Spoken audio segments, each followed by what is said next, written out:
This is the Play No Games podcast. We're the hardest working podcast in Portland, Oregon, man.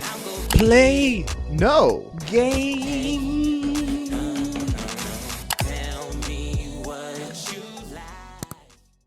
Hey, No. game. Come on.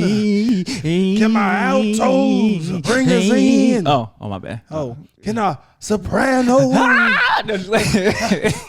Can the tenors? Can we go to church now? Hallelujah. Play no games. Hallelujah. Welcome to the Play No Games podcast /show. And I am one of your hosts, Robert. It's Arthur. That's fucking, it's fine. And we're back here again for the latest installment of the juicy, delicious, nutritious information you need to grow and self-improvement in your relationships. And more importantly, you want to finish that sentence? Because you always Put you in a higher vibration. Okay. You know. My baby. I'm somewhere there. You know, one day Rob's gonna have a sick day, and I actually can't wait for the Costs and AJ episode because it's gonna be ratchet. You think so? Yes. Why you say that? Have you sat with that man, Costs? He's crazy. Yeah, I know, but I think we'd be organized. I can't wait to watch that episode. But I think we'd be organized. We'd be good. But what we got cooking today before we get forward? But if you already haven't liked, comment, subscriber on the YouTube or on the Instagram, and then we're actually spoiler, not so spoiler, we're on the TikTok. Please follow us on the TikTok. I'll have all that stuff. I'll add it, and we're gonna have more of our interesting clips on the TikTok page. So if you like what we're saying, we're going to like PG-13 on the TikTok. We're going there a little bit. So please check out our TikTok page, and more importantly, Interesting. I think we should get into our very first segment. Oh, we ain't playing no games right now? Oh, that's our first segment. That is definitely our first segment. That's why I was saying that. Come on, bro. I'm on the same page. Actually, I'm going to Taylor Swift you. Anywho, you hear this motherfucker? Before we get going, I think I gotta let the people know about something because let them know. Just like what's his name, Van Diesel, right? Fast and Furious family. Is that Vin Diesel? That's Vin Diesel. I thought that was somebody else. Okay, yeah. Family. Our family keeps growing. Absolutely. And no, it's not Cost. Cost is touching other men right now. Wow. He is. He's touching other men. I'm sorry. You ain't got to do him like that. That's my dude. So man. my thing is, I'm not touching you. I'm touching another man right now. But he has a jiu-jitsu That's fine. event. Okay? Make it more clear. It is. He's wrestling other men. You making it. You're making it. No. Let people know what he doing. We've already let people know if they've watched Stauntley. He is at a jiu-jitsu event. Okay, Man, come on, Don't man. just say he out here wrestling other men. There's Costa's gonna come back on you. There's sometimes you know what? There's sometimes where you gotta wrestle a man. I can't wait. I can't wait for him to come back on this show to come after you for that. That's fine. Anywho, I got your back, Costa. I got your back. Family. We got. It's not even a new addition. He's been here for a while, and I definitely think. I think he should introduce himself so people should know. He's going to be off mic, on times, on screen, off screen. We got the wizard back there.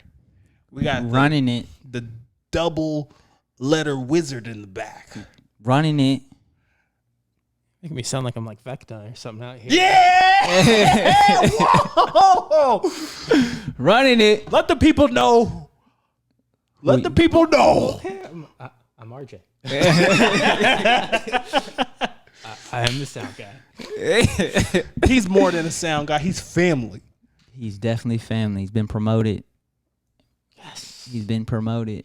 Yes, he's got some Play No Game stock now. So when when we ask about them donations. So we talk about them donations right now. We trying to build a studio. So little something here, something there. $ hero Rob. Yep, Bob. Hey, Bob, but Hero Bob. See, oh dang it! I always want to. You know what? But you know what?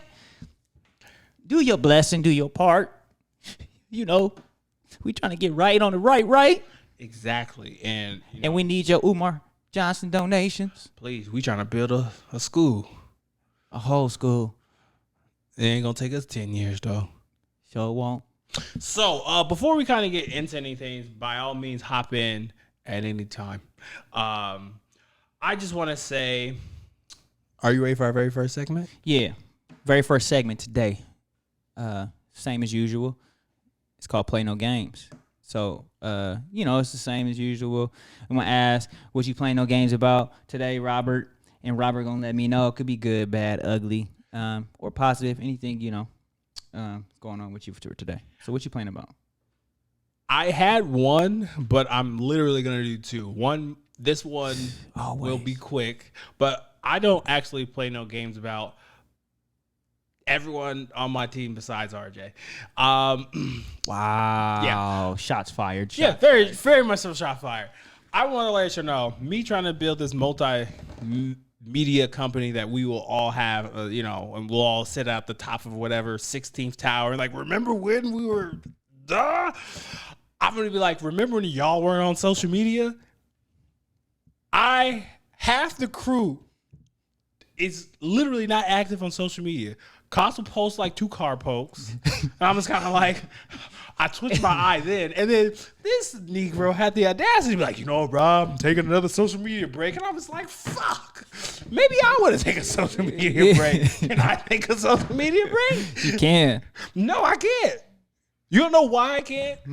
Because if I stop, it all stops. No, I'm still going to post a podcast, but we still have to get marketing dollars behind this. So in those moments, here we go, folks. Damage control. In those moments that you say, look, y'all, I'm gonna take a social media break. This is y'all opportunity to promote. Brace yourself. This is y'all opportunity to promote. Play no games. This is y'all opportunity to promote everything that y'all doing and is reflecting on us. So put the ball in our hand, and you know what? I might play a little bit. Maybe not. I don't do social media, but y'all know this. Okay. Oh, you know what? This is the year of I am delegating the fuck out of shit. So we gonna see. So I'm gonna get to the real. Here we go. I'm gonna get to the real why I play no games about.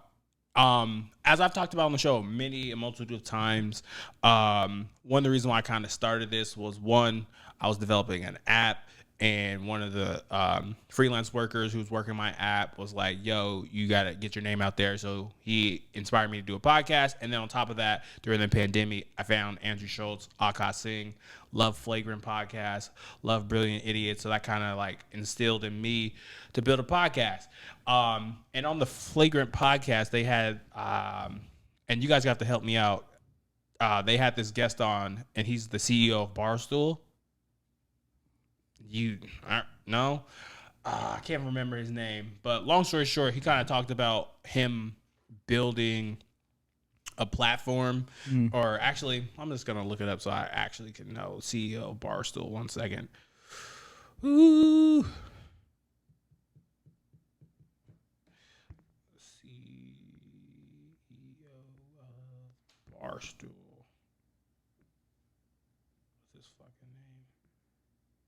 That's definitely. Actually, I'm just gonna go to the YouTube channel. That just makes the most sense. Fuck it. Sorry, guys. If you've been on the show before, y'all know how I get when it comes to some of these things. His name's on the tip of my tongue. You weren't prepared, were you? Stop this blasphemy. On them. Stop this blasphemy. On them. I thought about this Play-Doh games. Why am I not getting reception in my own fucking house? On them. There it is. There we go. Jesus Christ. Dave Portnoy. Huh? Dave Portnoy. Who the hell hell is that? Koss definitely knows who this person is. So pretty much, long story short, this is a guy who like built his own like multimedia company, and like it's like a 2-3 hour podcast, and I think I watched it over a span of 2 days, and like literally like him talking about like loyalty, talking about how like if you were with him from like the beginning, like you always had a job for life, whether he fucked with you or not, like, and his just like methodicalness of like how he built festivals and how he interviewed was just like really interesting to me. And I was kind of reminded his growth kind of reminded me of us, even though we weren't on ESPN to start, but just like the whole mindset of like people just coming together to have like a funny, interesting conversation, even though we're not reinventing the wheel, we're just putting our own spin to it. It was just like really like interesting. And like one of the things I got stuck on was like, one of the things that he was really proud of is he interviewed Donald Trump, and he got Donald Trump allegedly to admit that he did some shit wrong, and like he felt like he was like, that was dope. And like how we want to go and where we want to go, where we want to have like a litany of people on people we agree with and I agree with, but like having him or having Donald Trump just have like a regular balanced conversation, and him actually admitting as a person who's publicly has admitted to no wrong as one of his like pinnacles of his career, and then him FaceTiming his dad and be like, oh, I'm with 45, and his dad being like, oh shit, like because his dad talks shit and things like that. It's the type of like placement I want this show to be at, because it's like the dopest thing you can ever do is build some shit with people you care about. And I just felt that. And obviously I'm not going to get into the whole, but like it just inspired me. And I just want to play no games about just, building something, like the importance of like building something strong in your way, and just the loyalty and the sake cups you exchange with people along the way. So I think that's important too, because loyalty nowadays is, people always talk about loyalty is like, the thing, but a lot of people aren't loyal. Yeah. In many facets of the sense of like the words, right? Like you find a lot of people are loyal to who's loyal to them, but sometimes they're still not even loyal to that stance either. So yeah, it's crazy because I was having a conversation with another fellow coach of mine, and a good friend, about the whole sense of like loyalty in sports. And it's like there's no loyalty in sports. Like if you can get, coaches are going to get what they can get out of anything, any situation, any predicament, whatever the case may be. And it was just like, it's one of those things. And school districts talk about people need to be loyal, and people are always like, people need to be loyal. So that's dope. That's a good concept, because I think it's something that's also forgotten. Many times it's forgotten. What I'm gonna play no games with is kind of on the positive end, I think. Kind of, maybe. Okay. We in some nice weather, and some of y'all women out here in these sundresses. Okay. You confusing brothers out here, man. I just give respect to women who know how to dress, especially when the weather comes out nice. And being confident in your figure and being confident with yourself. And I think men and women both have to learn how that whole sense of confidence. And big or small, whatever you claim your body to be, is like respecting that. And I think as the weather changes, I think we need to, as a society, don't demean women if they're too big for what they're wearing. But also, if women want to take off whatever they want to take off as well, like allow, or men, vice versa. So, sorry, I don't mean to make it just about women, but like, or vice versa, like allow people to just be, because people take temperature differently. And I think we also have to respect that too. So, I'm going to hell. People take temperature differently. I know the people who take temperature differently. What? It's a scientific fact. Taller people are closer to the sun, right? I don't know what you just said, but okay. Mm-hmm. Taller people are closer to the sun. Taller? Yeah. Taller. Yeah. Oh, interesting. I'm saying different people take in heat differently. Yeah. Yeah. But just because you tall don't mean you are always hot or always cold. Like, have you ever asked a tall person? yeah, I'm tall. Yeah. I'm always cold. I'm taller than you. No, you're not. Yes, I am. No, you're not. Why are you doing this? No, you're not. We'll figure this out at the end of the show.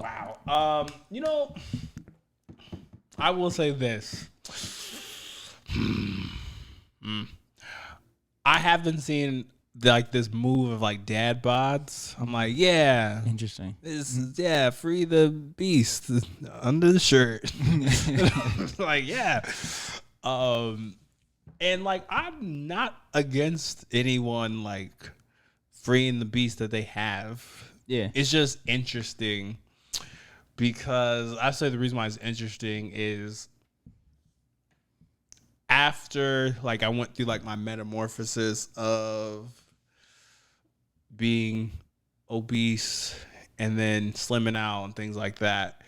It's just like, not saying that people can't, it's just like interesting, like that mindset. Like when you lose a lot of weight and then like, it's like growing up, the whole like body positivity was not a thing. There was like, like you go to the swimming pool, that was just like asking for trouble, like sniper bullets. They were like, fat boys here. And you're like, one for each nipple. Like you were asking for trouble. So putting on a shirt that mitigated a lot of this. And the crazy thing about it is everybody got it. Man, woman, child, just sprayed for no reason. So it's just always interesting in this day and age of, you know, obviously, just like you're saying, wear what you want, things like that. It's just like more like, or else like 90s kids, like that, you were asking for trouble. Yeah. You just, that's like going to the bully pit and be like, you know, mama ugly. They'd be like, didn't I just rob you like yesterday? I'm like, why are you asking for this? That's funny. So yeah, you know, free all nipples, you know, all nipples, free them all. What do you call it?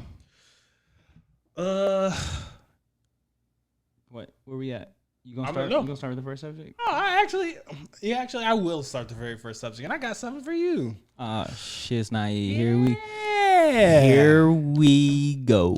So, I came across this article, and I'll read it, and I got it queued up, everybody, so it won't be a long lag. There is something that's coming into Cali, something that's close to us, and it's by Mr. Funny Guy, Mr. 5 Heartbeats, Kevin Hart. And he's building, wait for it, a fast food joint that's all plant-based. Okay.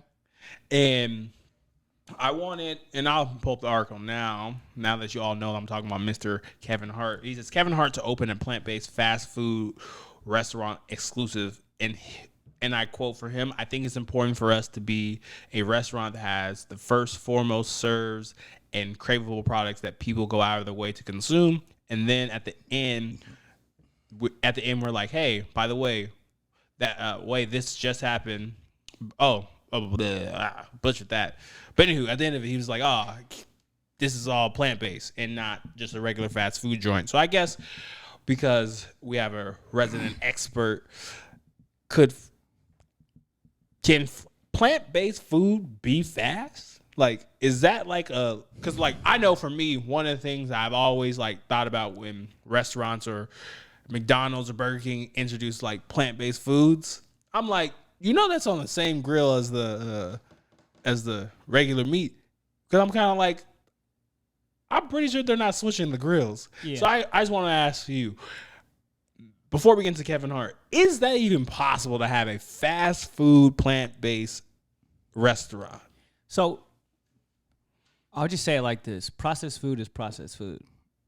And it doesn't matter if it's plant-based processed food. It doesn't matter if it's regular processed food. Processed food is processed food. And anything in high consumption is not good for you. And so being able to understand that is, I think, the most important thing. So being able to say plant-based being fast food, quote unquote, I guarantee you most of the food that they put out is processed plant-based foods, which eating that in high consumptions is not going to be good for you. It'd be just like eating a burger or eating something in that caliber. I mean, yeah, you're not going to take in as many calories. It's going to be a little bit more leaner for you, but you're still eating a bag of chips at the end of the day. You know what I'm saying? Like, it's still going to be deep fried this or whatever the case may be when it comes to that processed food. And I think that is the most important piece when it comes to the meals that you take in, is recognizing what is processed and what is not processed. And, you know, even a lot of the plant-based meats that they have, a lot of those are processed meats. And a lot of those have preservatives and additives and all different stuff like that regular meat has. It's just made with soy instead of ground beef. So it's like, be mindful of the things that you're eating. Like I always say, like, you be mindful of everything that you eat and you consume, and be aware of it. Because what you think might be healthy at the end of the day could be killing you, just like something that's, you know, fast food. So you're saying plant-based food is like a milk substitute, because I got almond milk in my, in my fridge. So, for example, if you have almond milk is almonds, crushed almonds with water. That's all almond milk is. Okay. You can make that at home. Oh, damn. Okay. So, like, that process, it's not, there probably is a little bit of additives to it. Oh, of course. Probably for taste. But, like, and to make it maybe sometimes even thicker, depending on which kind you get. So, like, that you just look into, like, okay, what type of additives did they put in here? Did they just put calcium in here? Okay, did they just put whatever the case may be to make it better for you? Like, milk alternatives are 10 times better for you than milk. Period. Milk is not good for your bones. It's really bad for your joints. Like, what's good for you is the additives that they put in the milk. That's what people don't understand. It's like, the additives they put in the milk to make the milk cleaner is what's actually good for you. So, like, they add in the calcium and stuff like that. Like, yes, because a lot of milk, like regular milk, if you take it from the cow, has like pus and blood and all types of other stuff in it. And you have to they have to filter all that out. That's why I like my nipples, though. Plus some blood. Especially when they're pierced, too. Wow. I didn't know. There's pus and blood. I didn't know you were drinking cows. Hey, nipple. Have you seen some of the nipples that are pierced out of here nowadays? We are in Portland. No, and the reason why I bring, I'm so sorry. I'm sorry, I got you. I'm so sorry.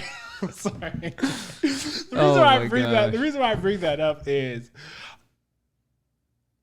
at still the same day, I want to congratulate, Kevin Hart. That's Absolutely. a great business move. And the reason why I kind of brought that up is, like, I attribute this to, like, when people, like, first start to, like, go to therapy. Like, I feel like sometimes going to therapy is very trendy for people. And, like, sometimes I'm, like, at a bar and someone's like, why am I making this about a woman? But anywho, I just hear some people like, yeah, I went to therapy, and, like, my therapist, and like, as a person in that field, like, me listening in, I'm like, oh yeah, you're not doing no work. Oh yeah, I know that for a fact. These are empty calories. Like, you really haven't, like, truly dug into that. So I attribute that to, like, when we talk about, like, healthy food and eating, there's a big wave on plant-based. There's a big wave on, eating healthy. And I guess the portion is, I wanted to talk to an expert, and yes, I'm deeming you an expert in this. Yeah. I'm not an expert, but hey, I'll take it. You got a damn show about this. You better be a fucking expert.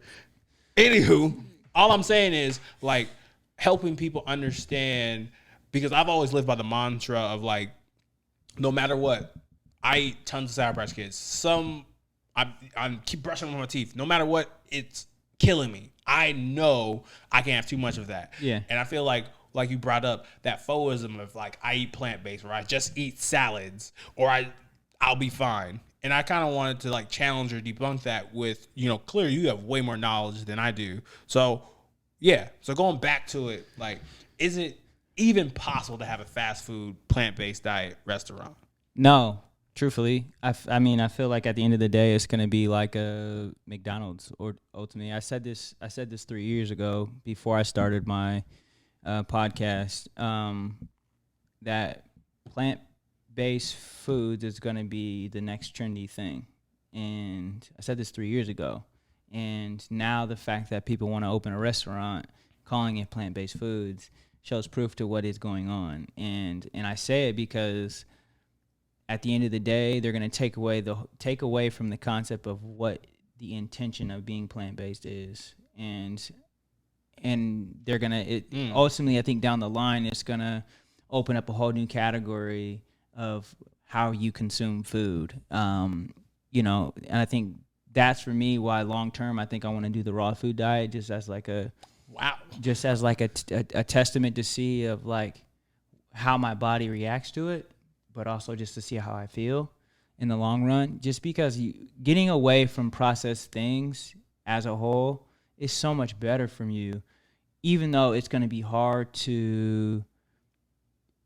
You really have to watch what you eat and be mindful of what you eat, and you really have to be prepared for what you eat. And we don't really live in a state where I can go, or I don't have a tree where I can just go pick a pear from a tree. I don't have oranges where I can just go get an orange, or I don't have a garden to where I can just go get my salad fresh out the garden, right? So like that's where a lot of things become hard, right? Like so being able to like navigate that system in the process, I think once I can have all that for myself, I think I will do the raw food diet because I know I can go straight to my garden and get my cucumbers or whatever the case and have that as my snack instead of having to go to the cupboard and get store-bought peanut butter and celery and, you know what I'm saying, as a little snack or whatever the case may be. Because store-bought peanut butter, for example, there's probably some additives and some sugar and some other stuff that goes into it when you think about it. Like,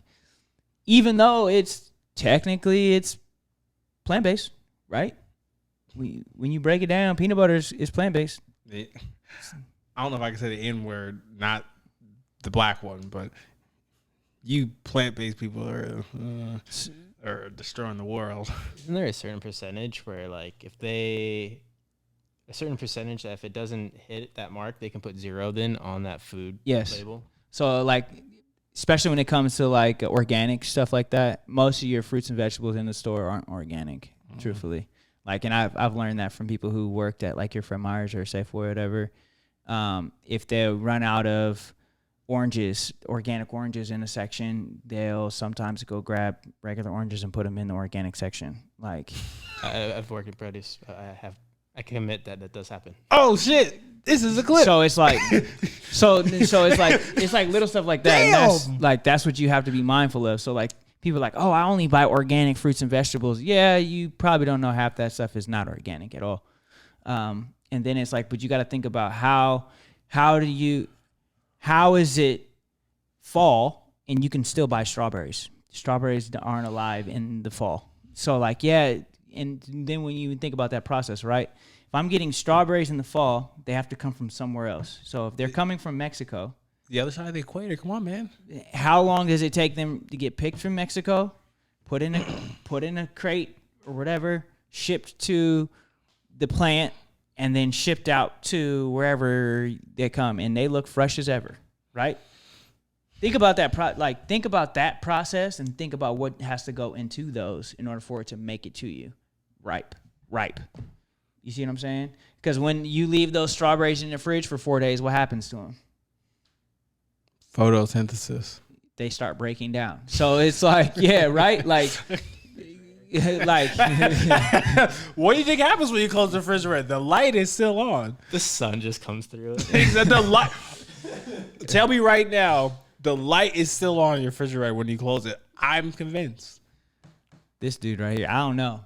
I've never been inside a refrigerator. Put your phone inside of it and record it.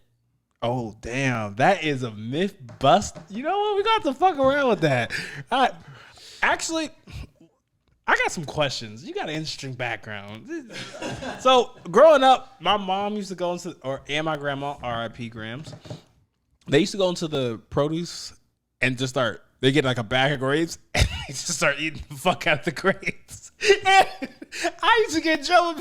Like, they'd be like, don't touch nothing. And then they just start eating grapes. Yeah. Is that looked down upon in the produce section? Can you eat your fruit while you're shopping? From a grocery store, like as a grocery store worker? Yeah, as in the past. We don't get paid enough to care.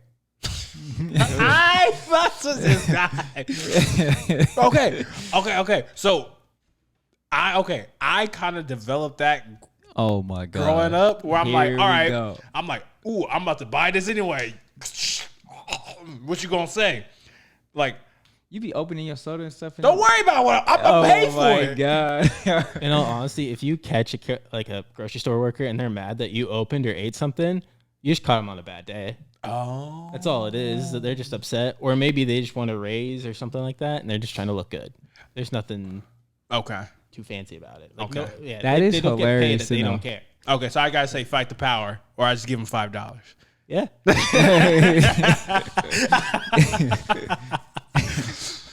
Okay, Mr. Kevin Hart. I will say this, What you think? Mr. Kevin Hart. If you ever listen to this, I think you're probably an outstanding gentleman guy. I actually want to model a bit of his work ethic, and I also think he's a very like genuine dude. As a dude who's trying to help, because I feel like he's greasing his palm. Obviously, he wants to make some money. There's Yeah. nothing wrong with that. But I also legitimately think that he's a guy who wants to help. Did he go? He went plant-based, what, like a year ago? I'm unsure. Him, loosely Chris follow Paul. some I know Shaq is on the trend now. Shaq is going plant-based. And there's like one other like super famous person who just switched over to being plant-based as well. Yeah. So I know Chris Paul is the one who kind of started Oh yeah, Chris Paul. a lot of. I think maybe Andre Iguodala. I think Andre Iguodala is plant-based too as well. Yeah. Something, You're right. something like that. That's a good book. There's a few people who really like begin the trend in professional world to really like express their plant-basedness. There's always been famous people who've been vegan or vegetarian and stuff like that too. Is there a way that this can be effectively done Interesting. where you can make some money, but you're also not compromising the product? I wouldn't call it fast food. I would just say restaurant. That I think that's the best way of doing it. I mean, there's a lot of especially here in Oregon, a lot of plant-based restaurants that are full functioning, all plant-based meals, prepared daily, and they don't call themselves fast food, and they produce real great food. And I think we just have to get away from the subject title of fast food, because fast food to me is the whole concept of junk food. Yeah. And when you think about it, like, it's junk. Like, at the end of the day, like, fast food is junk. And I mean, I can go get a pizza from 7-Eleven.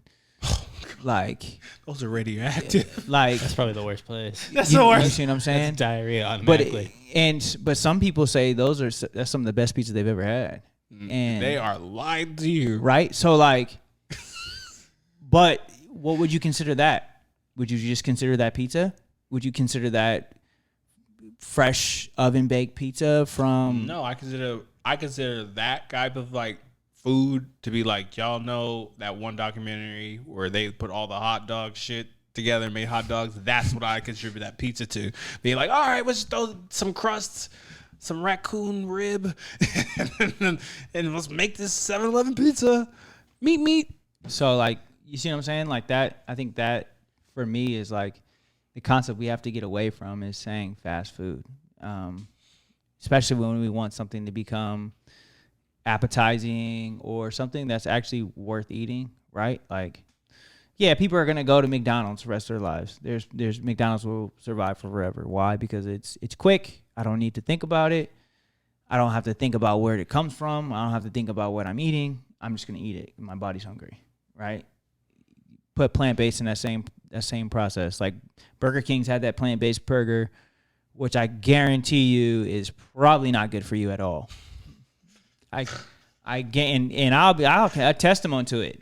When I'm hungry and I need something quick, I have definitely went to Burger King a few times and got the plant-based burger, Whopper. What? Impossible Wait, Whopper. recently? No, within the last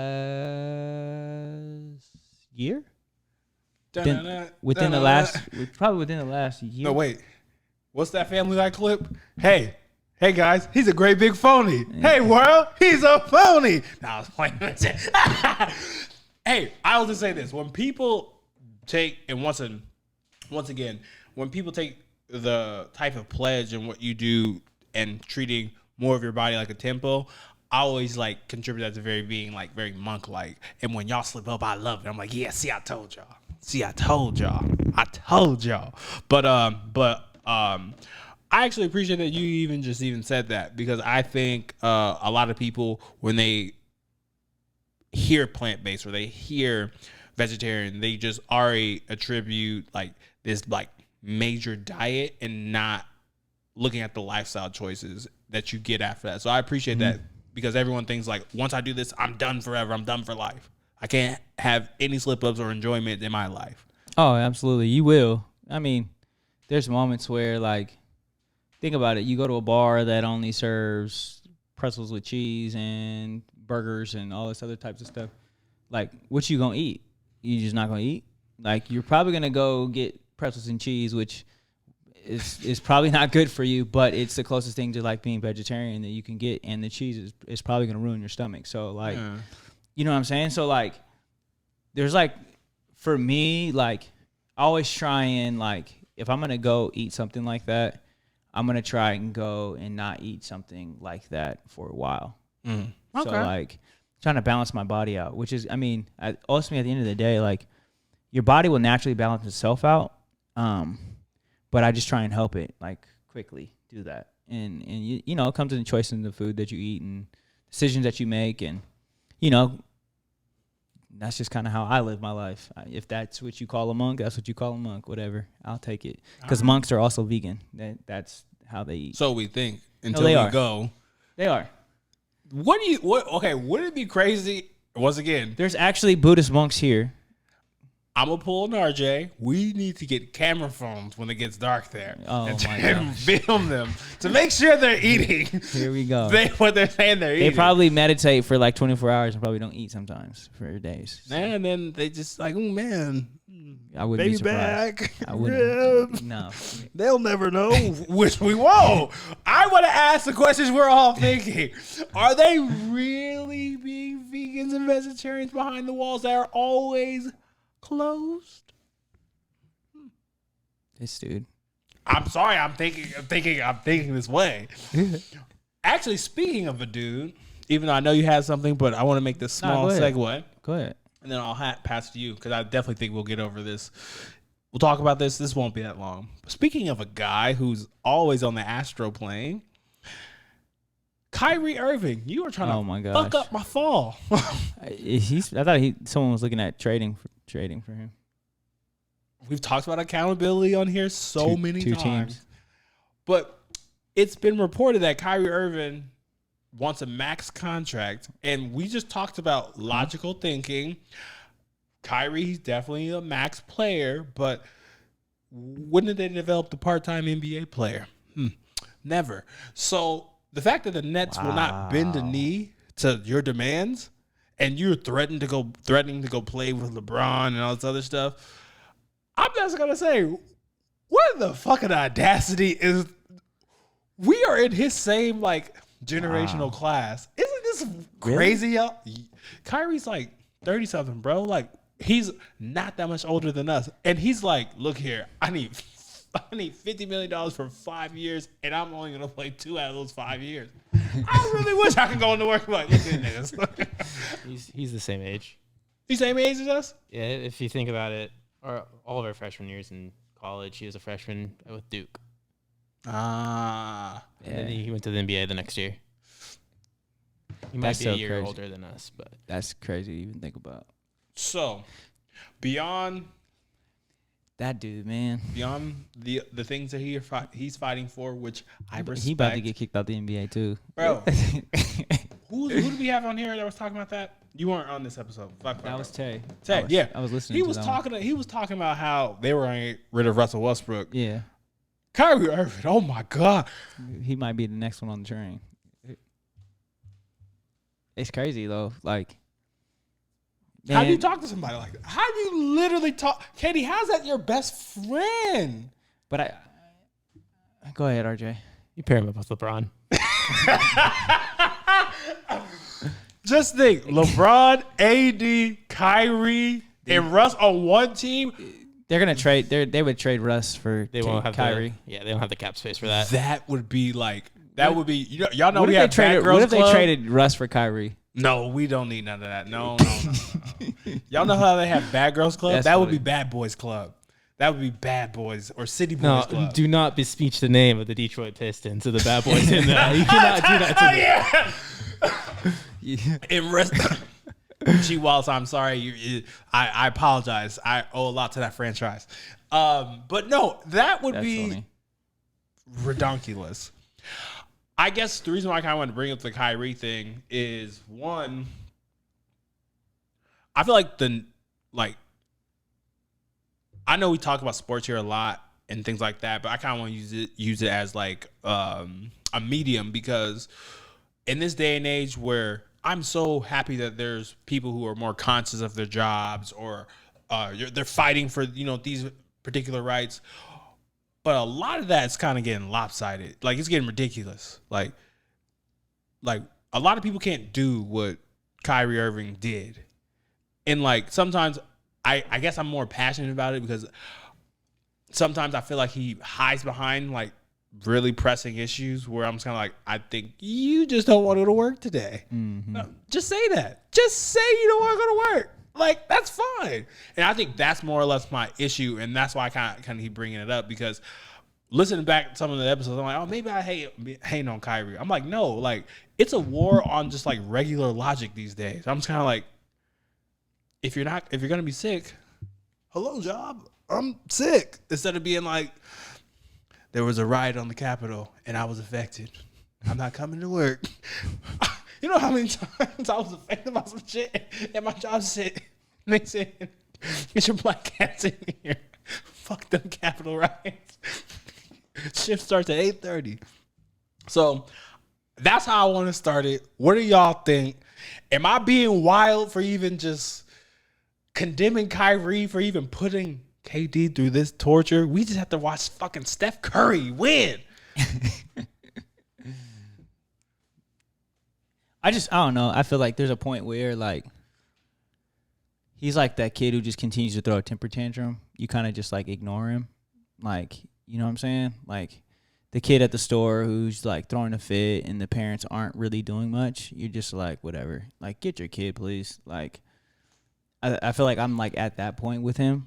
Like, because it's, I respect the dude, great game, great player when he actually plays. But it's like, there's just a point where it's like, you have to begin to like prove yourself again. Like you talk more than you play, and then for you to demand something when you're not really playing is kind of like, huh? And even like to the sense of like, for example, like playing rugby, right? Like the whole point of the game is to be in the game, right? Because you love the game or you want to play the game. And so the fact that you're sitting on the sideline talking about the game, saying that you're this and that and this type of person in the game, but you're not playing, you look real silly. Like you look real silly, dude. And it's like there's a point where people just ignore you. And so I think a lot of people are just at that point where it's like until Kyrie plays a whole season, then people are like, okay, maybe he can get a max contract. Until then, I still don't think he deserves what he's asking for.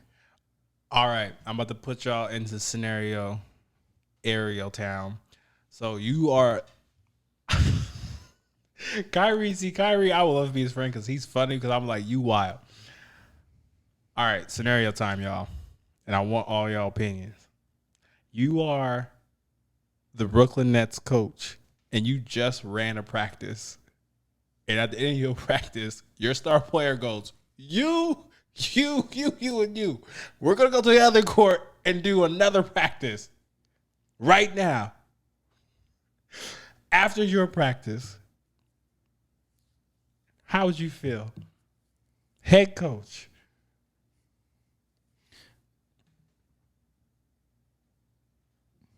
I'd be completely fine. I feel like they're just putting in extra work. I have to agree. I mean, it really like depends. Like if he's like, you guys fucking suck today at practice, you need to do another practice. Then it's like, But if it's like, oh yeah, let's just go get some extra shots up. Yeah, absolutely. I guess if it's the Jimmy Butler approach where he's like, no, I don't want to be here. Deuces. I'm just gonna take the third stringers and beat everybody, and we're gonna practice. I'm gonna practice with the third stringers off to the side. Sure, I'll be mad. But I mean, if it's like, hey, let's go get more shots up. Let's go work as a team. We're bonding. That's a little different. You know, very logical approach, gentlemen. I figured you both would say that. The reason why I kind of want to bring that up is because when I read that article, I was like, there's nothing wrong with it. But then I forgot who I'm dealing with, Mr. Kyrie Irving. The person who said that we really don't need a coach, at the end of your practice being like, you, let's just go do this. We're going to run some drills over there. I was like, nigga, please. Practice is up. After my most intense workout, you're taking whomever to go do this on the side. I feel like we have like this Kobe or this Giannis or we have this KD workout warrior of like, oh, I don't feel like this dude Kyrie was even participating. And it's kind of like, I feel like it's just like, I'm going to spit in your face and just run a practice afterwards. So my thing is like, or am I crazy for having that thought? That's why I want to bring that up. Am I crazy for thinking like that's a little wild to have a practice right after? No, I mean, yes, to me. Okay. For me, I think for me, it really depends. Like, right? Like, did he not work hard in practice? Maybe, maybe not. Like, if he didn't, it's like, okay, well, go get your extra practice in. But on the flip side of that, if it's like, no, fuck your practice. We're going to have our own practice. We don't need you here. I need the starting five to come play with me. Then it's like, okay, dude, now you're doing too much. Right? Like, I don't know. Ultimately, I wouldn't be upset because they're getting in extra shots. But if they're doing it to, like, undermine what I was saying in practice or undermine what we're doing in practice, then I think it's a different story. I remember he's got a new head coach in Steve Nash, and a players coach in Mike D'Antoni as an assistant, or was an assistant, and I think wasn't Amari part of the coaching staff. Yeah. Oh God. So I mean, they're all kind of players coaches, anyways. So I don't think they're going to be too hard on Kyrie or put him in his place. We need Mark Jackson. We need Mark Jackson back. Or Van Gundy. You know what? I'm fucking fine with Van Gundy too. Or both. We need some leadership. That's pretty much what I wanted to bring out. I will say, micro shout out to the wacky Blazers. You finally made a good trade. Jeremy Grant? Man, welcome to the. I don't know about that one, but all right. Jeremy Grant's a beast. But anywho, I'll draft him in fantasy and still win. But what you think of, like, so, right? He's a beast, great player. Is he a ball dominant person? For the price that they paid for him, it's a 2025 Milwaukee Bucks first. Giannis is still going to be in the league. Yeah, that's a steal. That's a late first. And that trade exception helped him out. But my thing is, like, he's not going to be doing the same thing he's doing in Detroit. He's not going to be doing the same thing he's doing in Oklahoma City. He's not going to be doing the same thing he was doing in some of these other places. So, like, is it worth it? Right? Yeah, I mean, you kept your biggest asset in the number 7 overall pick for tomorrow's draft. You kept Simons in it. And Simons, I feel like, is a big piece. I mean, just imagine if they trade Simons and get Bradley Beal. They have Grant, and then they trade the 7th pick, and then they get John Collins. You're telling me that team's not good? Here we go, Blazers blazering out. They were like, yeah, we're gonna get Bradley Beal. No, hold up. I'm a Sacramento Kings fan. Oh, damn. Yes, sir. Excuse me, I'm sorry. We suck. Hey, every year is our year. We keep getting younger. We keep getting worse. Because we keep getting younger. Damn you, Vladi Divac. But That's what you got for us, Mister? I got a few little topics, little questions that I don't know if we've talked about some of them. I don't know. Gotcha. I think we talked about one of them, but I'll skip some of them. Okay. What is your opinion on long distance relationships? you got something you want to say to it? They don't work. That's it. They don't work. Yeah, long distance relationships don't work, man. Go ahead. Just let the people know. You the expert. You know what? I've actually been trying to wear that crown a little bit more. You the expert. I definitely am an expert, but at the same time, not too cocky with it. I love having open conversations with everyone when they're with their thoughts. I won't have delusional conversations with people, like when someone's like, I never argue with my spouse. I'm like, ooh, red flag. I'm like, yeah. But I will just say this. I live actually my life like this, to be 100% honest with you. I live my life by the absolute zero. The absolute zero is only things that's absolute is birth and death. Interesting. You are guaranteed life. You know, if you win the great race, the race we've all won. Yes, sir. Shout out for the dummies in the chat. We out here won the race. You know that I know how to catch them eggs. You know what I'm saying? You know what I'm saying? I got the that, shortcut. You know what I'm saying? I know how to wiggle head. And then death, because at the end of the day, as we draw breath, we will take one last breath. And I say that to say that I live my life in percentages. There was a time in my life where I was like, oh, this is going to happen or this is not going to happen. So I would just say percentages wise, long distance relationships don't work because we're currently in an age of like right now, like the whole era of girl, you can go to your college here because it benefits your degree and you staying back here. Those days are over with because everyone is caught in when I walk down the street, I see this person and it's that comfort. Like, oh, I wish I had that. Oh my guy and my girls, along the way. Yeah. And they forget that you're planning for the future and you're investing 2 to 3 months in or a down payment of this time for a lifetime of moments once you complete your mission. I respect it. Yeah. Interesting. Oh no. All right. Have you ever experienced a long distance relationship? No, not really. It just kind of like was a thought. I was having a conversation with somebody off of the Devil's app. The Devil's app. Your favorite app? My gallery. Nah, and like she was literally on the app talking about she has a long distance boyfriend and she was just on the app to find someone here. And I was like, how the fuck does that make sense? So she's a poly. She's a transformer. Well, no, she was in a committed relationship with her boyfriend, but she was looking for something physical here. And I was like, how the fuck, y'all, yeah. Oh, so she's in an open relationship. I mean, yeah, technically. But she didn't call it that. She called it something else. And I was just like, yeah, you're tripping. But that was just my whole, where kind of like that question came from. And for me, it's like, I think if the relationship starts in present, like you guys are together and then you go your separate ways and there's a sense of like trust and values and a foundation built, I think distance can hold for a certain amount of time before it has to be rekindled before it falls apart.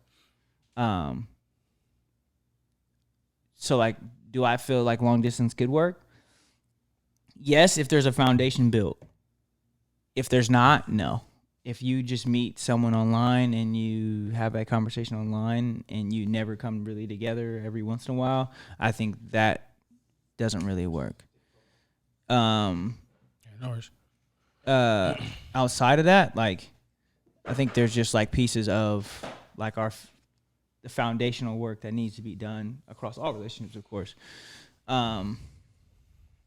I would just also say too as well that the reason why a lot of long distance relationships don't work is because it is intentional communication. That's the number one reason why. Because if you plan out that I'm gonna see you, I'll be generous, right? Let's say these are two people who live across West Coast, East Coast, right? Yeah. Let's just say every bi-monthly, I'm gonna spend a whole week with you. So if we do bi-monthly, there's 12. So that's 6 times you're going to see that person. And then if you can mix in some extra stuff, you can mix in some extra stuff. So that's guaranteed 6 times. And that's just 6 times. 6 weeks. So you see them 6 times. So that's pretty much one whole month for a whole week. Yeah. And people being like, that's the plan and goal for 3-4 years. That communication that takes for that is so massive, is what we actually are craving. That's why that long distance stuff doesn't work. And I can even actually go further and attribute it to, even if you meet that person and you have that foundation with them for like 5, 6, 7 months, right? It's like, is it worth the bigger picture? Like, we struggle with understanding the bigger picture of, like, even starting a business. Like, how many people you know that start podcasts and they're like, once they really get behind this fucking chair and they're like, oh shit, like making it how far we've made it so far is a blessing. Like, people get so caught up of, or they see a person do it, they're like, oh, I could do it just like that, until you're motherfucking in it. Yeah. That's real. It's real statements. Real statements. My next little you got a rapid fire for me today. Yeah. Dating with integrity or intentional dating? What? The same thing. Go ahead. Speak on it. Okay, say it again. Dating with integrity or intentional dating? Both. Why? Like, okay, break them down. I feel like they're interchangeable. Like, because if you're dating with integrity, that means you have values, and if you're intentionally dating, that means you are taking the time to understand your values and going what you're going for. But also, intentionally dating also means you're more upfront. So, like, to me, it's like a kiwi that could be either green or yellow. Like, so. Because I feel like they're low key different, and Okay. in many facets. Like, intentionally dating, like, you're setting a goal for what you want in that process of communication. It doesn't always have integrity to it, but there's like you're intentionally, like, this is the intention behind why I'm having this conversation with you, because it could be like only for the sex, long term, financial. That always doesn't have to have integrity. There's I think dating with integrity is also not intentional either. Like, I feel like a lot of people who date with integrity get blown out of the intention, and because they never set the intentional boundary or set that intentional foundation behind it. So, like, dating with integrity is like someone who, like you're saying, upholds values and has like goals and traditions, but like, you know, sets a certain standard for what they want. And like, you know, I would love for my woman to have this and that and this. Intentional dating is like seeking the woman who does that specifically, instead of just with hopes in regards to having that. Did that make sense? That makes sense. I definitely see where you're coming from with that. That makes sense. I don't know. That was just I like that. Another thought. Like, because I think, like you were saying, you should have both, right? Like, if you're intentionally dating, you should also do it with integrity. You shouldn't be doing it with just the aspect of intentional dating, because I think when you do it with integrity, you have more respect for the person that you're intentionally dating. And if that makes sense. That makes sense. All right. I see you. You know, just, you know, little side comments, little thanks. If you're intentionally dating someone, you should actually think about that. Like, that's your partner. Like you're suiting them, looking into it. Is this someone I'm going to marry? Mm-hmm. If you're intentionally dating them, you should be looking at it as, is this person really going to be my wife or my husband or however you want to look at it? Do you feel like that's dating with integrity? I think so. I mean, you should be treating that person that way. Can you do one without the other though? You mean just have a... So dating somebody with integrity, but not intentionally dating them. Do you feel like that's possible? It's not just being an adult relationship almost these days. Wow. Yo, we just broke the fucking internet. Like, people struggle to have adult relationships. Absolutely. Yeah. So I don't know what to say to that. I mean, yes, I think truthfully, like that is an adult relationship. That's what it's supposed to be.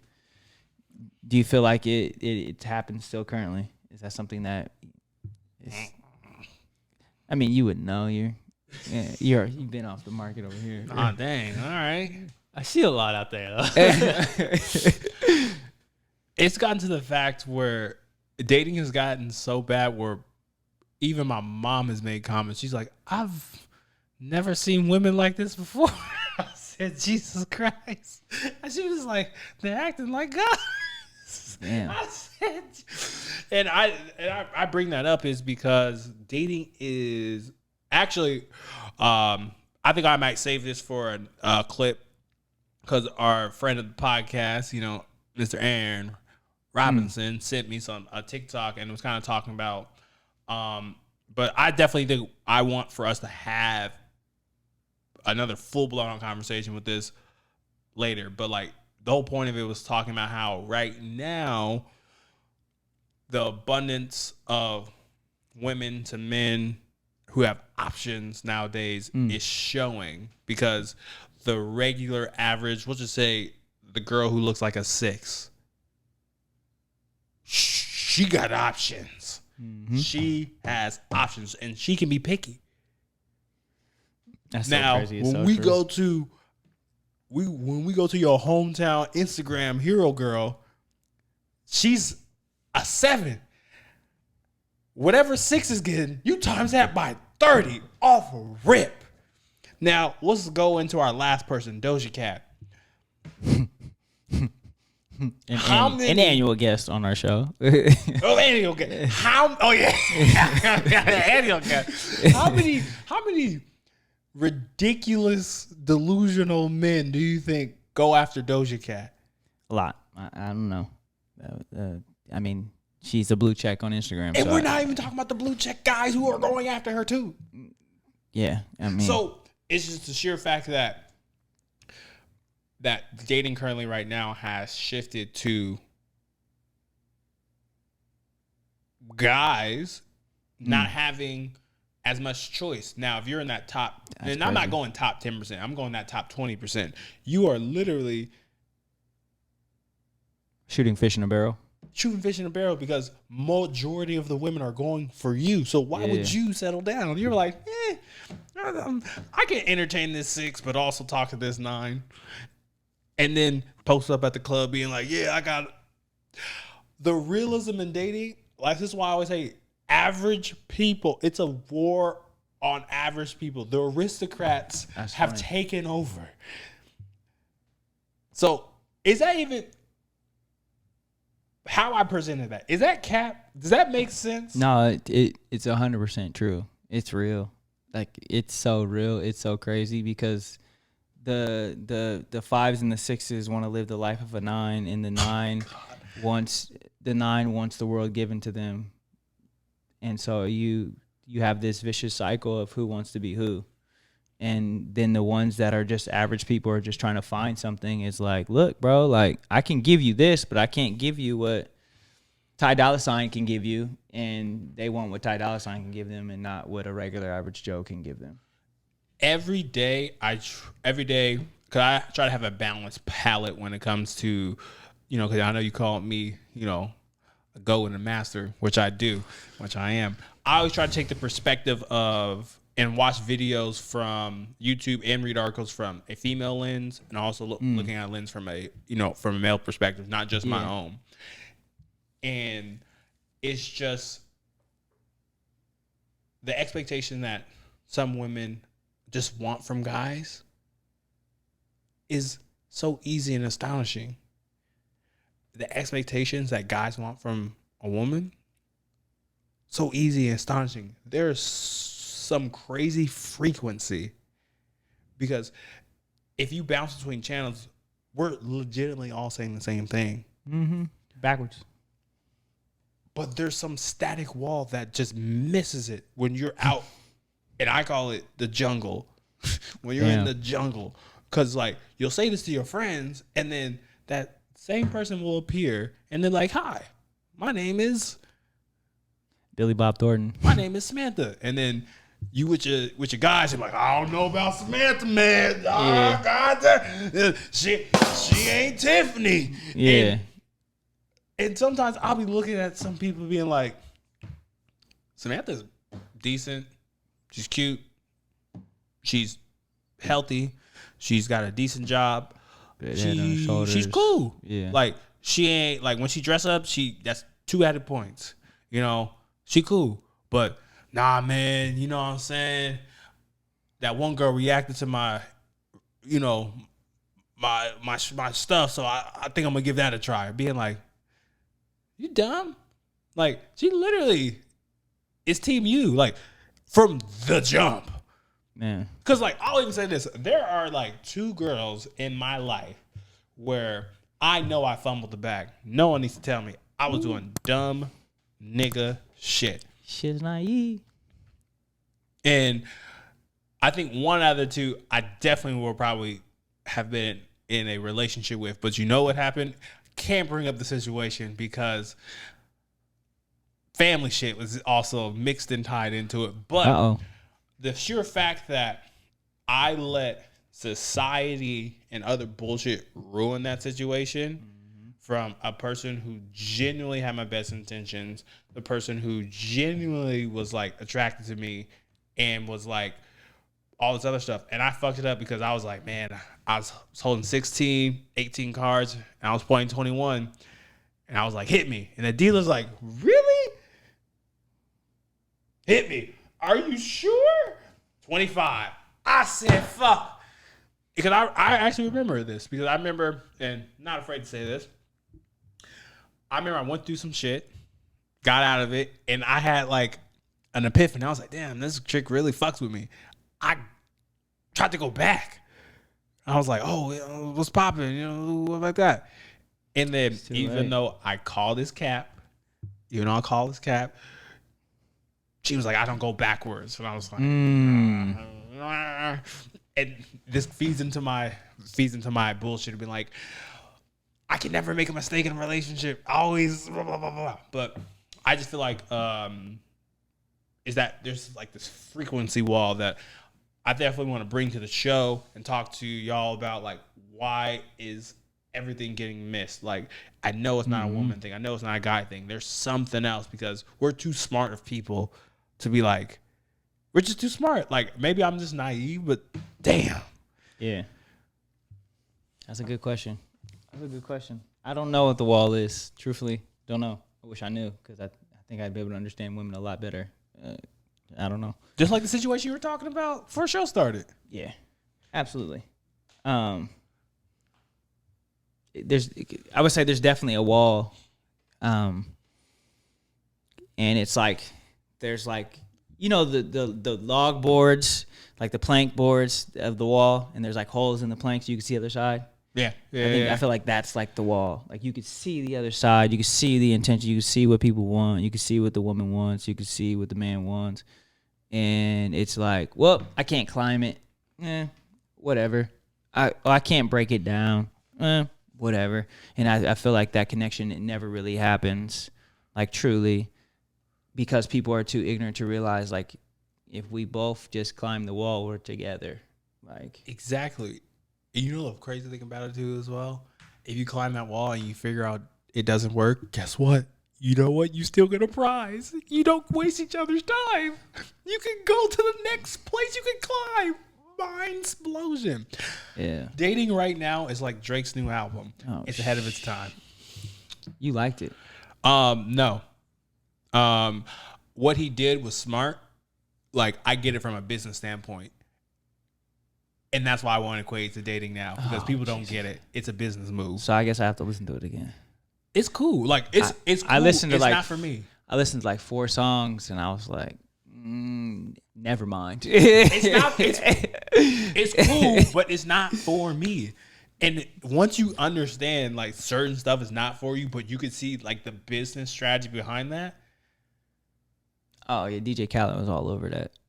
And so, and my thing is, when Drake goes down into the grave, and we're all like, man, literally, it's going to be a universal holiday. Everyone from every place is going to lay a piece of Drake's disgusting dreads or braids into a box and say this was one of the most talented, smartest people because he's hitting almost every genre of music. He might come out with a rock album. Like T-Pain did and Lil Wayne did? He trying to be like Lil Wayne? No, he's trying to be like him. Like he's literally almost in every party scene. You can play him at EDM. You can play him at a dance hall. You can play him at a bar mitzvah. You can play him in the hood.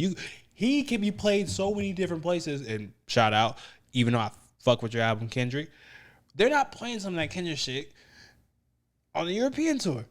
I'll tell you that right now. They were like, oh, we'll listen to it, but then it's going to be, and then Drake's going to be like, I better find your loving. And it just works. So you can't hate on that kind of greatness. I'm not hating on anything because he obviously made money off of it. So, so I'm not hating. Owl on my chest real too. Yeah. I got Bring us home. I got one more kind of in-depth question and then a funny one to end it. All right. Why do we allow others to dictate who we are? And that's like life, relationships, all of the other. What you got? Go ahead. His rapid fire Robert questions. They don't want to hear me. Yes, they do. They don't want to hear me. Roberto. You want to take this one? I'm still thinking about an answer for this one. Okay. That's a deep one. That is a deep one. I think when it comes to, why it's easy for people to criticize or let people take advantage of that is they have a fragile sense of self. And when you have a fragile sense of self, you're easily unnerved. Not the same people who have a strong sense of self don't get unnerved. They're able to have the cognitive flexibility to be like, this person has this perspective for me. And I think I got this from a book. It's called I can't remember what it's called, but it's like I think it's like 4 Rules of Power or some shit like that. But this thing is called like the Rule of 10. 3 people are gonna like you no matter what. Another 3 people are gonna dislike you no matter what, and 4 people are undecided. And it's up to you of how you want them to perceive you. Because if you're playing towards people that like you, they're seeing one version of you. If you're playing to a version of people who don't like you, they're seeing one version of you. You're not giving the 4 undecided people a true, authentic view of who you are. So I like that.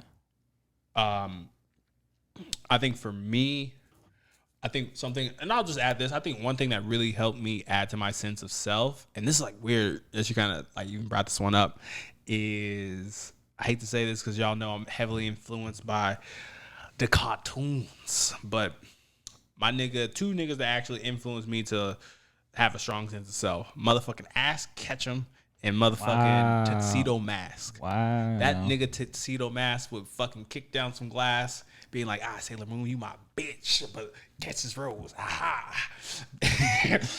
Like, that to me was so cool.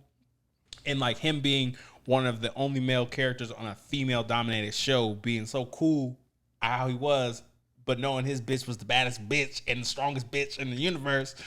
That's being funny. Cool, and he had no fucking problem just doing that shit because he knew his mission. Anyway, got myself that time. And then the second thing, motherfucking Ass Ketchum. I'm speaking to my 90s kids. You know how many times we've played Pokemon and we're like, Ash, why is Pikachu fighting fucking Onix? Nigga, stop it. Pull out the Squirtle. Pull out the Bulbasaur. Cut the shit. Ash Ketchum was like, we went in my way or the highway. He said, "I'm fucking fuck with Pikachu no matter what." Exactly. On gangs. He said, "Pikachu like, gonna be anybody's ass. I don't give a fuck what you say." And as a kid, like I was able to, as an adult, I'm able to go back and look at my kid years and really say those are the things that helped me develop self, because I'm like, if these people are doing it and living it their way how they want it, and you got Gary Oak saying, "Nigga, smell you later, you look, nigga, you weak," and him still rising above, that's having a strong sense of self, being able to do those things in the odds of great adversity. Respect. You got something? Right. I guess if you look on the other side, Robert, of this too, you brought up 2 shows. I think growing up, in some cases, those shows influence you in a way that you want to be perceived as the cool kid or the popular kid. In every show you watch, there's always that cool kid or popular kid, and you want to be that person. Yeah. And so you take that look and you kind of want to be that person. Yeah. So I think there's a flip side. Sure, you brought up Ash Ketchum and everything, but I mean, look on the. I mean, Ethan from Lizzie McGuire, not the smartest guy, but I'm pretty sure a lot of people wanted to be Ethan. He a goat. I remember Mr. Gordo. Mr. Gordo. Gordo was the perfect person of being himself for the most part. I agree with that. Ethan's gonna get the girl. Ethan. No. I think I meant Ethan. From Lizzie McGuire. I swear that was Gordo. Gordo's the friend. Yeah. Good person being himself, right? Yeah. Yeah, but Ethan is the one that Lizzie has the crush on, blonde hair guy. Yeah. The jock. beach looking jock. Yeah. I'll slightly push back on you on this piece. Ash Ketchum in the beginning seasons was trash. Like he was the country bumpkin who was like, they're like Pikachu versus. I'll give you Tuxedo Mask because I feel like knowing a little bit more about Sailor Moon in the show, I'll level with you on that. But I feel like he was cool for his own right. But Ash Ketchum, he was a loser. He's a loser now, and that's why I root for him. I think Ash was just uneducated on Pokemon. You gotta think about it. He was. He was uneducated. But he was our uneducated fool. Yeah, I mean, you grow up with him, you're rooting for him. But I mean, most of the other shows, sitcoms, and everything, you look at the popular kid, and you're like, okay, they're very popular. true. I'll give you that. Yeah, absolutely. I think that's kind of like the whole concept. I think popularity, like especially like as you go through elementary, middle school, and you become that dude, or people begin to follow you, and you think this is how I have to live my life in order to get this, and I think it kind of helps dictate a lot of people's mentality, even as you become an adult. I think some people get stuck into that high school phase of what worked in high school and what didn't work, right? Like, oh, I did this. I was the jock kid. I was cool. This is why I'm going to be cool. I know about sports. I know my kid plays sports. This is what's going to make me cool. And I think stepping out of that, like, there's those that are just like, let that shit go, move forward, become an adult, and live. And I think those are the ones that really separate themselves from following the crowd, being the sheep. And I think for me, it's this whole concept of trending, right? Like people follow the trends, and I feel like it's like following the herd of like doing these things because they're popular. Like it just reminds me of high school all over again. Like TikTok dances, for an example, like everybody wants to get famous off doing a TikTok dance. Everybody wants, like, I have a friend and he does nothing but TikTok dances all day. And I'm like, dude, I respect it. I get it. That's what you do. But man, like, you want to follow the herd of people by just doing what everyone else is doing instead of just being your authentic self. Like, I think authenticity is lost nowadays. Because everyone wants to live up to be somebody else. So I think it's a unique trait. So I respect what you were saying. I do. So, but as a kid, you were looking into your Dragon Ball Z being Goku and like, these star roles and these star people to be the person. But as you get older, you just gotta, I feel like you develop those characteristics, but you gotta let that shit go. And I think a lot of people don't. Let that shit go. So. My last thing to wrap this up. I push back on this. This Okay. is fine. I'll push back on this. Go ahead. The reason why I push back on that is because I actually want to write a story when I'm done, when I'm retired. And it's almost kind of like when you write a story, you're writing a story from from that person's perspective. Where like, if we write the story of like Ron Weasley, because like we're seeing Harry Potter's perspective of Ron. Yeah. In Harry's story. Absolutely. But in Ron's story, he's his own. He's his own. He's his own protagonist. I think for me, because I definitely, taking heed to what you guys are saying, I think for me, and I'm just speaking just for me, I think for me, cartoons as growing up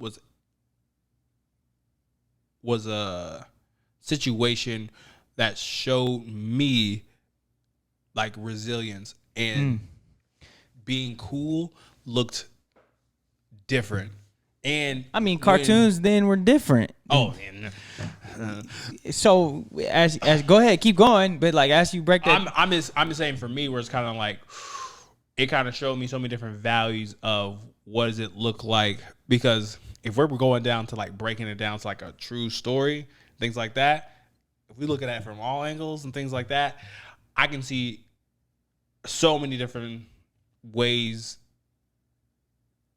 to pick up from a viewer standpoint of a show beyond the main character. And if you can't see it beyond, and I guess if I'm trying to, what's it like a show? Oh, if we look at Harry Potter, right? Harry Potter clearly is the main person, but you want to know who has one of the best stories in Harry Potter that no one really talks about? Neville motherfucking Longbottom. My God.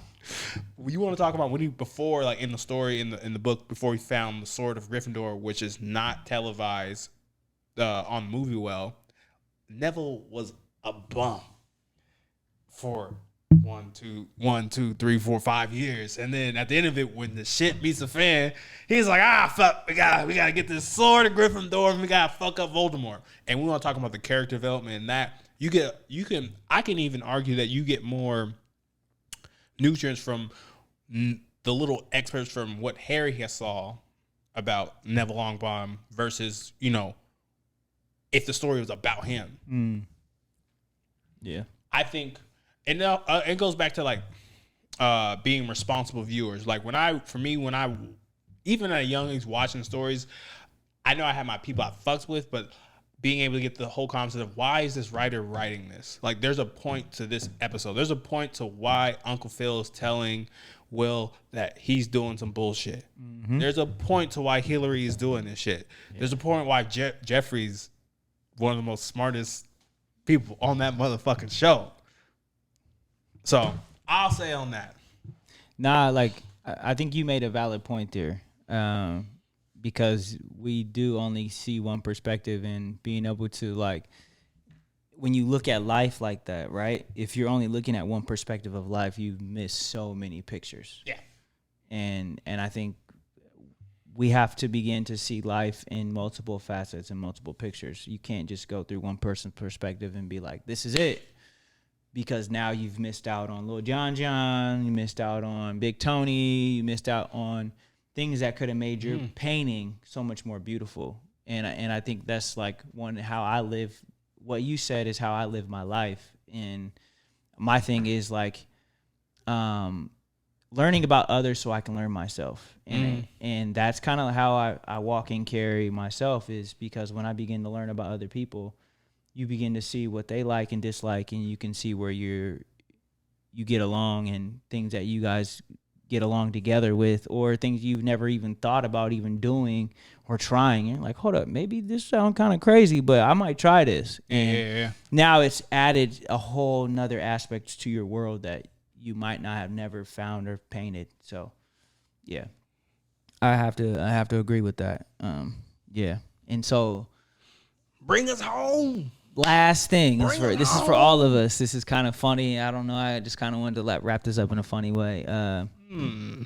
Your best pickup line. You're a weirdo. Best pickup line. Your best pickup line.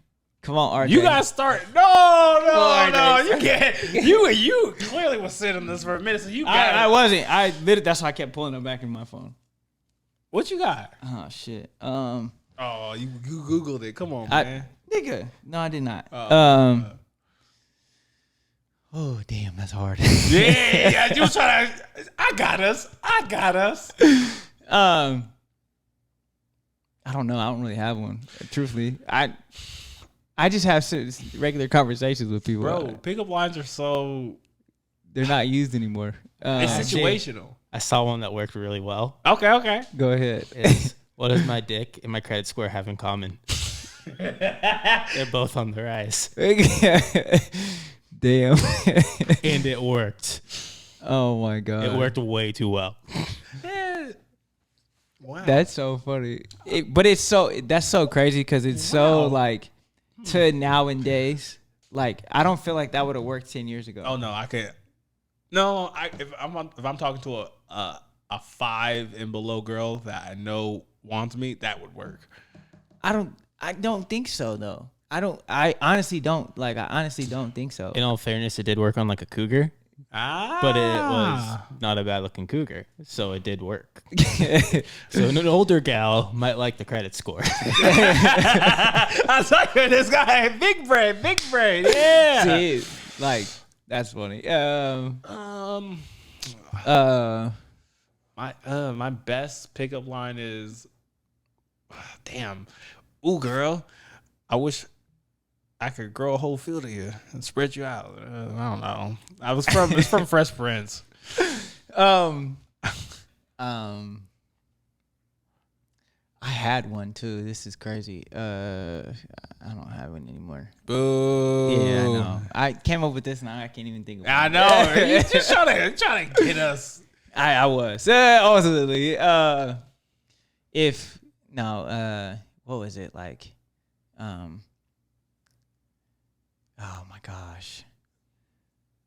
Oh, what is a cow? No, I don't know. It's like what it was like what is it? No. It's something like move.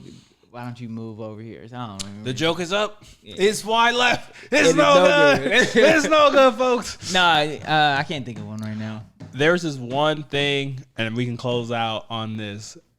In the Jack Harlow song, he was going back and having a conversation. I think it was in Best Friend. He's like, a girl's telling him that she's invested in education, and he's like, "Oh, that's where the money is." And That's a joke. No, and she was like, "Oh, you funny because there's no money in education." Yeah. And so that was my best pickup line I was going to use next. Oh. Hey. No good. Hell no. Hey, rate that shit. Mine was recycled from a rap song that made more sense than the cow. The cow goes moo. So okay, let me think. Here we go. You see a girl at the bar, walking to a girl at the bar, and like, hey, what's your name? Oh, this is what my brother used to say. This is hilarious. Okay. Better be good. Okay. So it's hey, do I know you from somewhere? And they'll be like, I don't know. They'll be like, you sure? Be like, then they'll usually ask your name and be like, no, fuck, I forgot how it went. Ooh. Cause it's like you ask somebody if you know them from somewhere, mm-hmm. and then they're like, no, I don't think so. You're like, you sure? Like, what's your name? And then it's like I swear I know you from somewhere. And then it's like, my dreams. No. Fuck. Don't save him. I had to ask my brother. It was hilarious the first time I heard it, but it was like, it's like, I swear I know you, and then they're like, then you say your name or something like that. I don't know, like, nice to meet you or something like that. Have you guys ever heard of the one where they actually have like a boyfriend next to them? What you do? No, go ahead. You go up to them, go, hi, my name's, I don't know. Let's say, hi, my name's RJ. And they're like, oh, sorry, I have a boyfriend. She'd be like, well, I have a pet turtle. I'm gonna look at you weird. And then they'll be like, what? No, wait. They'll be like, what? And then you say, oh, I thought we were talking about things that are pointless. Oh shit.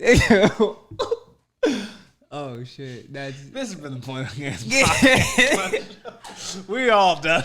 We're all done. I'll put the worst pickup lines. Get the cane for all three of us. Yeah, we're out of here, folks. Yeah, folks, we are done.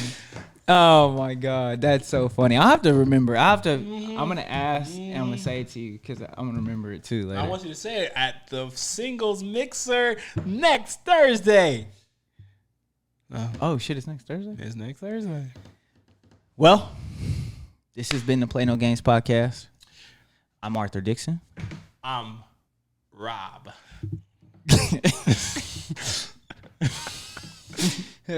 Make sure you follow us on Instagram. Lookhere.fr. Follow us on SoundCloud. We ain't on SoundCloud. Follow us on Apple Podcast, Spotify, wherever you hear podcasts. This has been a crazy episode. Hope you enjoy. And we out. Peace. Probably wondering if I think of you. Sorry, I'm for the bag right now. Yeah, I'm for the bag right now. Yeah, for the bag that I never had. Yeah, you probably mad right now. Yeah, I got a 2-piece now. Shit, I think they call them groupies now.